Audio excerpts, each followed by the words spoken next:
नमस्कार, मी रुचिता. ॲग्रोनमध्ये आपल्या सर्वांचं स्वागत. राज्यात टोमॅटो हे महत्त्वाचं फळभाजी पीक मोठ्या प्रमाणात घेतलं जातं.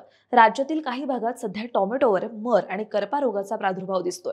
या रोगांचं एकात्मिक पद्धतीने नियंत्रण केल्यास शेतकरी टोमॅटोचं पीक वाचवू शकतात. मर हा बुरशीजन्य रोग आहे. या रोगामुळे झाडे अचानक वाळायला लागतात, नवीन फांद्या आणि शेंडे अचानक सुकलेले दिसतात, पाने कोमजतात आणि झडतात. जमिनीच्या पृष्ठभागाजवळ तणावर तपकिरी रंगाचे ओलसर डाग दिसू लागतात.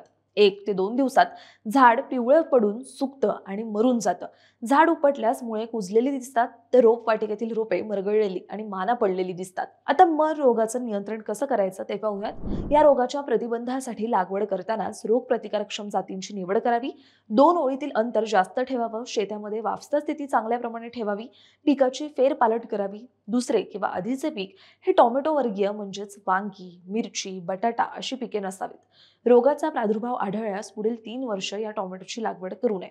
प्रादुर्भाव झाल्यावर या रोगाच्या नियंत्रणासाठी सडलेली पाने व फळे गोळा करून लगेच नष्ट करावीत. शेतात पाण्याचा निचरा होईल अशी व्यवस्था करावी. या रोगाच्या नियंत्रणासाठी आळवणी करावी.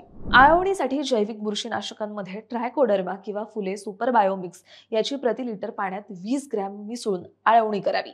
यासोबतच रासायनिक उपायांमध्ये कॉपर ऑक्सिक्लोराइड 3 ग्रॅम प्रति लिटर पाण्यात किंवा कॅप्टन 75 WS किंवा मेटॅलॅक्झियल अधिक मँकोझेम 31.8% ES किंवा थायोफेनेट मिथेल 17% WP हे पाण्यात मिसळून आळवणी करावी.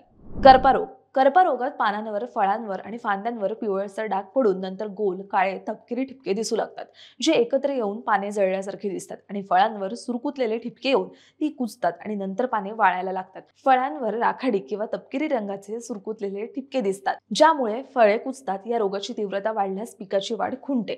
आता या करपा रोगाचं नियंत्रण कसं करायचं ते पाहूयात. करपा रोगाच्या नियंत्रणासाठी रोगग्रस्त पाने आणि फळे काढून टाकावी, जेणेकरून रोगाचा प्रसार होणार नाही. शेतामध्ये पाण्याचा योग्य निचरा होईल अशी व्यवस्था करावी. तसेच झाडांना पाण्याचा ताण बसणार नाही याची काळजी घ्यावी. संतुलित अन्नद्रव्यांचा पुरवठा करावा. अन्नद्रव्यांची कमतरता भासणार नाही याची काळजी घ्यावी.